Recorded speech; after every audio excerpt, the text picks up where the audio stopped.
a gente sempre fica feliz quando a gente é convidado para vir na rádio, porque eu sempre digo que quanto mais informação a gente consegue passar para a população, mais acesso ela consegue buscar, né? E aí a gente diminui os problemas, as enfermidades e consegue tratar e dar mais eficiência para o sistema de saúde, né? Sabe que agora no bloco anterior nós estávamos conversando com o analista ambiental da Secretaria Estadual da Agricultura, o André, que estava falando sobre isso, sobre prevenção.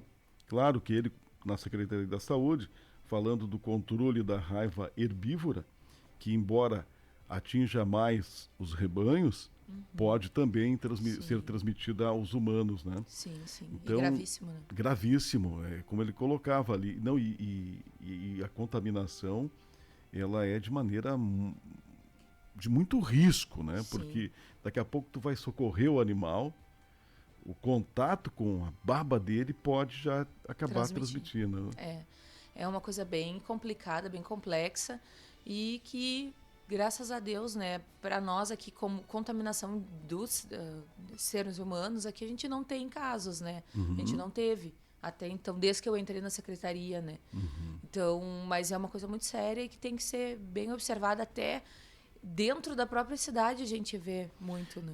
Foi o que ele inclusive não é só salientou. No interior, eu quero dizer. Isso, ele trouxe o assunto para a cidade também, até porque os nossos pets podem acabar serem contaminados, como o gato, que é um predador, né? Ele pega passarinho, pega rato, pode daqui a pouco pegar um morcego.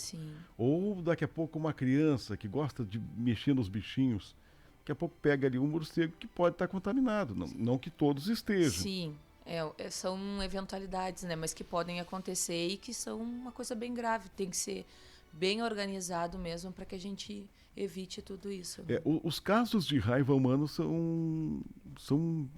Não, olha, vou te falar. Não tem assim aqui em Camaquã, né? desde que eu entrei na secretaria, a gente não teve nenhuma mas notificação. evitar, né, buscar a prevenção é uma coisa muito importante. Muito por isso importante. que eu aproveitei você como secretária da Saúde e abordei um pouquinho a respeito deste Na assunto. verdade, buscar a prevenção para tudo que a gente consegue prevenir, Exatamente. né? É importante. Prevenção é o melhor remédio. Melhor remédio para tudo. Bom, mas agora, Thaís, voltando à pauta que foi proposta, vocês estão realizando campanhas de vacinação, esquemas de vacinação, não é? Isso. Agora a gente está com a vacina bivalente, né, do Covid. Essa semana a gente recebeu um lote bem menor do que a gente estava esperando, né, infelizmente, mas já com previsão de chegar a mais, né? E, a princípio, segue a vacinação com a Pfizer, monovalente para toda a população a partir de 6 meses de idade. A Pfizer Baby para crianças de 6 meses até 4 anos completos. O esquema vacinal da Pfizer Baby são 3 doses com intervalo de 4 semanas entre 1, 2 e 8 semanas. Entre a segunda e a terceira. E essa Pfizer Baby, essa faixa etária de crianças, a gente está trabalhando com um agendamento. Então, é só ligar para o WhatsApp lá da secretaria, mandar uma mensagem. É muita gente. Qual é o WhatsApp da Pois da eu ia falar. É 51992767253. Se alguém não anotou, por gentileza, repita. 51992767253. E, por enquanto, essa faixa etária não está tendo reforço. Mas tudo muda, né? Então, o calendário, todas as questões sobre o Covid, elas são mais demoradas e sempre são pactuadas dentro de conselhos, de secretários. E então, toda semana a gente tem uma novidade. Sobre as crianças, tá? Crianças de 3 anos ou mais que fizeram a primeira dose da Coronavac Butantan também precisam agendar a segunda dose. Então, a gente recebeu poucas doses dessa vacina, desse imunizante. Após 4 meses da segunda dose, essas crianças têm direito a reforço.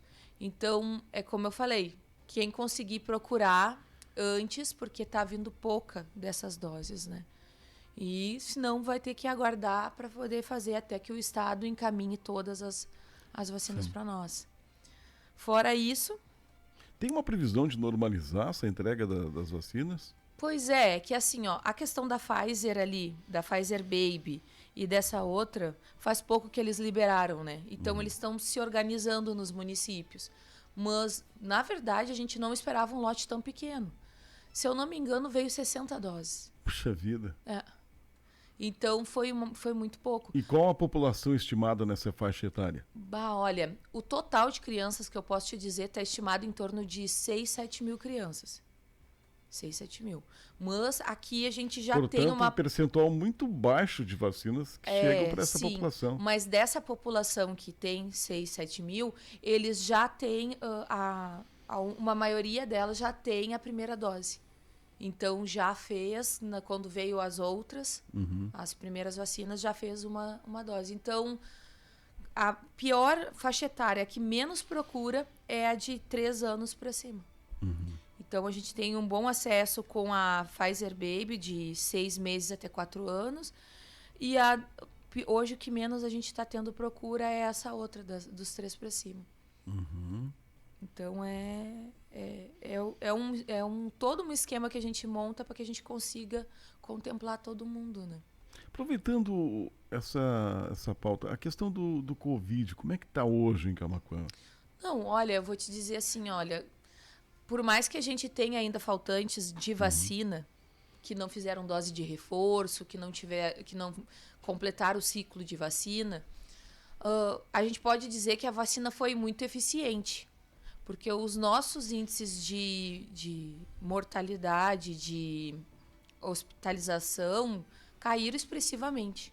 Ontem eu estava na apresentação do relatório quadrimestral na Câmara de Vereadores, onde a gente presta conta do quadrimestre, né, das ações feitas, dos números da atenção básica, da urgência e emergência, tudo que é ligado à gestão municipal.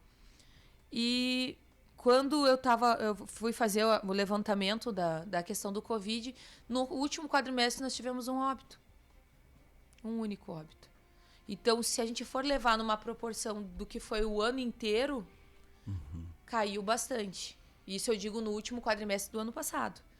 Nesse começo de ano, foi tão significativo a diminuição. E esta pessoa, você tem informação se ela tinha alguma outra enfermidade além do Covid? A algo maioria, que possa ter agravado? Sim, a maioria dos pacientes, quando vem a óbito, tem alguma outra comorbidade que acaba sendo agravada pela questão do Covid e acaba o paciente vindo a óbito. Porque hoje, com todo o esquema vacinal que tem, ou não tomou a vacina, isso também acontece. Já teve casos de pacientes que acabaram indo para a hospitalização porque não tinham as vacinas, não tinham imunidade contra a doença, né?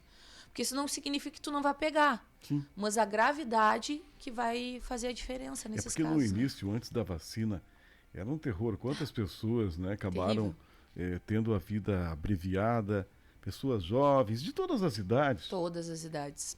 Né? Muito jovem.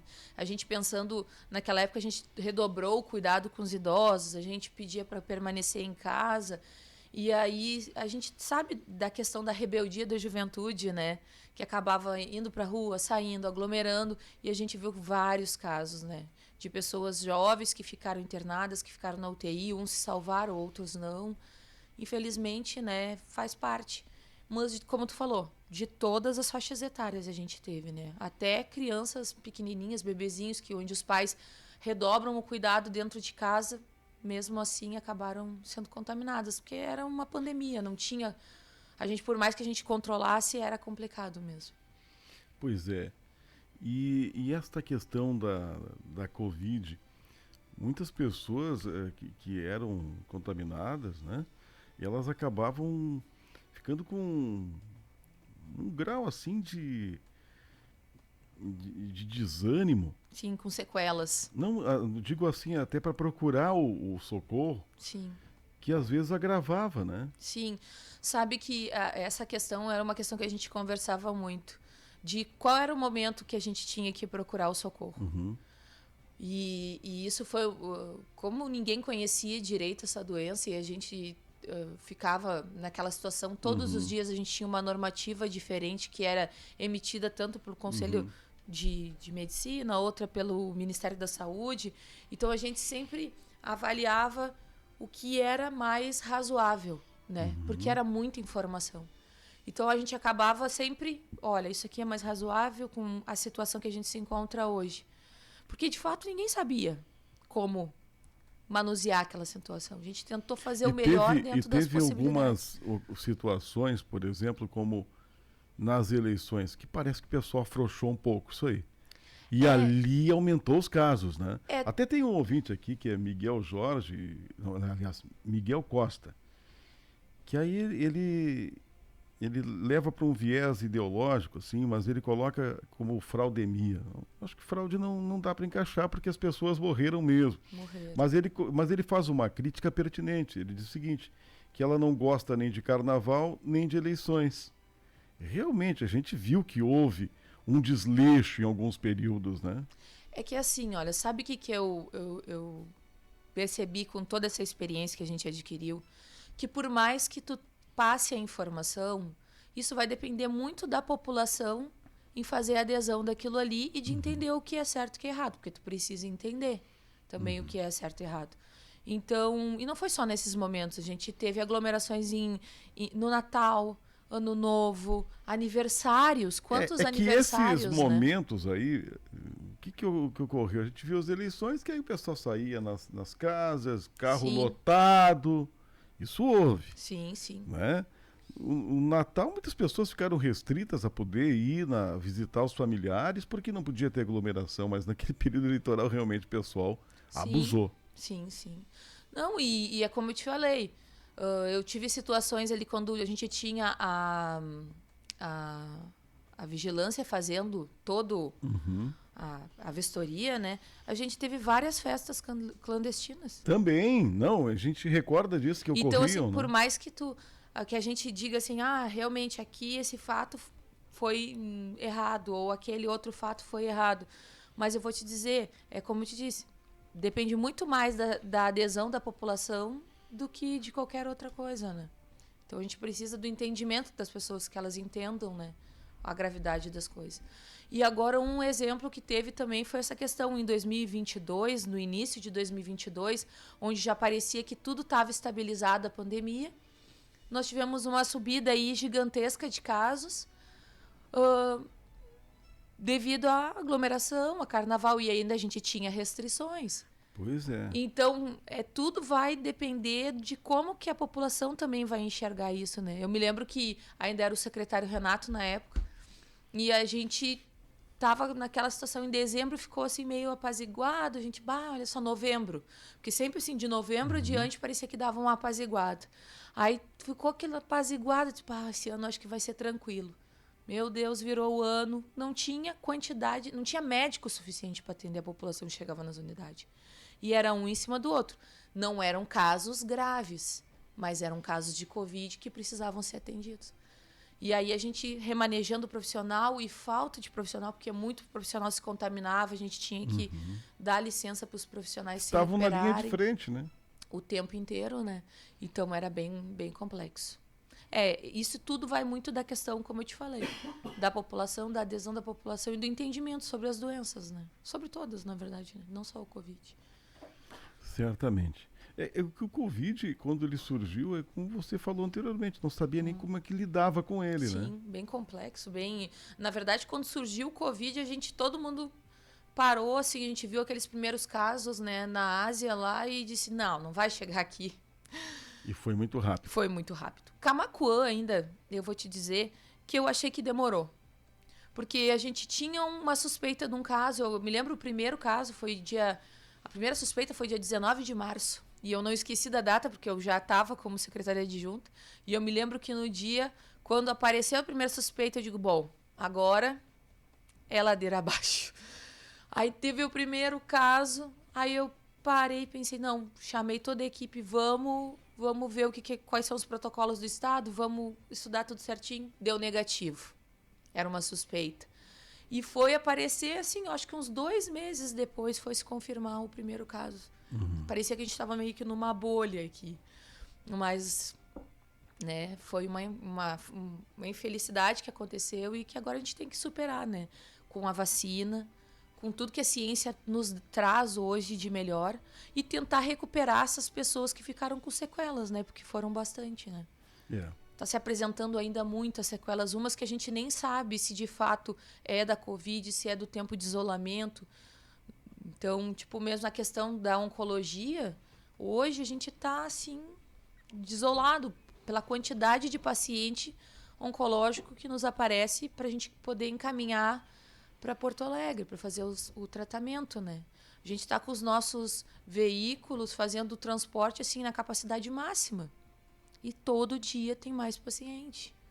A gente tem parcerias aí, como a questão da APECAM, que às vezes a gente trabalha junto e a gente fica assim desolado, porque... E você acredita que possa ser resultado ainda da Covid? Não, eu acredito...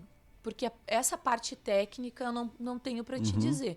Mas eu acredito que a questão de a superlotação dos hospitais... o medo de sair, procurar hospitais e se contaminar. O foco em tentar salvar aquelas vidas que chegavam lá se terminando por causa da Covid. E a função de dizer assim, olha, aguardem em casa um pouco. Pacientes oncológicos são pacientes com problema de imunidade, muitas vezes, né? Então, eu acho que tudo isso pode ter agravado, sim. Tanto os casos que já existiam, como os que não estavam ainda declarados, mas que estavam num processo de começo. Eu acredito. Exato. Bom, e agora vocês estão num trabalho também de prevenção no carnaval. Isso, foi um trabalho que foi feito essa semana. Nós temos ainda índices bem consideráveis de HIV dentro do município, né? Eu acabo sempre dizendo que o HIV foi um pouco banalizado, né, durante todos esses anos, porque com todas as medicações que se apresentam para tratamento, hoje o paciente pode ter uma vida normal, né? Ele pode, se ele for responsável com ele e tomar a medicação de forma correta, se alimentar de forma correta, conseguir manter a imunidade dele estável, e a carga viral dele pode ser até imperceptível, né? Então, com isso, acabou meio que se banalizando um pouco a questão da prevenção do HIV. Porque a gente não tem que pensar em tratar o HIV. A gente tem que pensar em prevenir o HIV. E hoje a gente ainda conta com a questão da camisinha. E a camisinha não é só para prevenir o HIV. Ela previne muitas doenças sexualmente transmissíveis que podem fazer assim horrores. Por exemplo, uma sífilis numa gestante pode dar N problemas para a criança, né? Então a gente precisa sempre trabalhar com essa questão da prevenção. Então a gente fez uma ação na praça, ali na Donário Lopes, na esquina Democrática, e nas unidades de saúde, onde a gente disponibilizou alguns panfletos informativos, camisinha. As gurias das unidades também trabalharam um pouco com a sala de espera, que é informação para o paciente.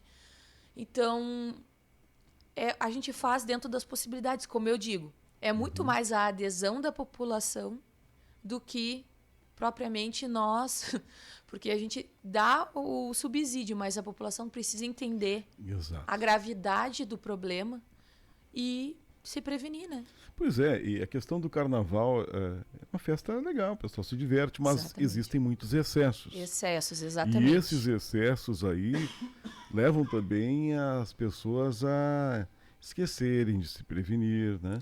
Porque imagina só, tu tá numa festa de carnaval, a pessoa que tu nunca viu na vida daqui a pouco, e ocorre em muitos casos assim, aí tu tem um contato lá, acaba rolando, tu não vai te prevenir. Pois é, mas muita gente nos previne. Pois é. E eu vou te dizer assim, olha, não falando só da questão do HIV. A pessoa que ela não é portadora do HIV, ela pode contrair. E aí eu falo além disso, todas as outras doenças sexualmente transmissíveis, e falo também do HPV, que o HPV na mulher o vírus do HPV pode provocar câncer de colo de útero. Então, quer dizer assim, a ação de se prevenir numa situação dessa, e não só no carnaval, em todos os momentos que tu puder te prevenir, é essencial. Além do que é uma responsabilidade com a outra pessoa, por exemplo. A pessoa é portadora do vírus, de qualquer doença sexualmente transmissível, né? Ter a responsabilidade com o outro. Porque por mais que a gente... E consigo mesmo. Consigo mesmo e com o outro. Além disso tudo, para entrar num assunto pior ainda, que eu acredito, são as gravidezes indesejáveis. Porque daí tu tá lidando com a tua vida, com a do outro e com uma criança que pode, de repente, vir sem ter nenhum planejamento familiar, nenhuma estrutura de nada, entendeu? Foi um O pessoal ainda usa o termo dos filhos do carnaval. Tu sabe que eu sempre digo uma coisa assim, muitas vezes, eu cometi um erro, eu escuto muito isso. Eu digo, gente, a gente comete um erro quando a gente não premedita o erro. Agora, quando tu sai, tu fica com uma outra pessoa, tu não te previne, tu tá quase premeditando. É certo que aquilo ali vai dar algum problema pra ti. Pode ser que não dê nenhum, mas pode dar. Uhum. Então, tu tá naquela... Então... Se vai sair pra festa, tá disposto a curtir, daqui a pouco que tá afim de... Vai rolar. Já te previne, né? Vai prevenido, usa camisinha. E outra, camisinha não precisa nem comprar, tem distribuição, né? Sim, mas é isso que eu digo. A gente colocou distribuição em todas as unidades de saúde.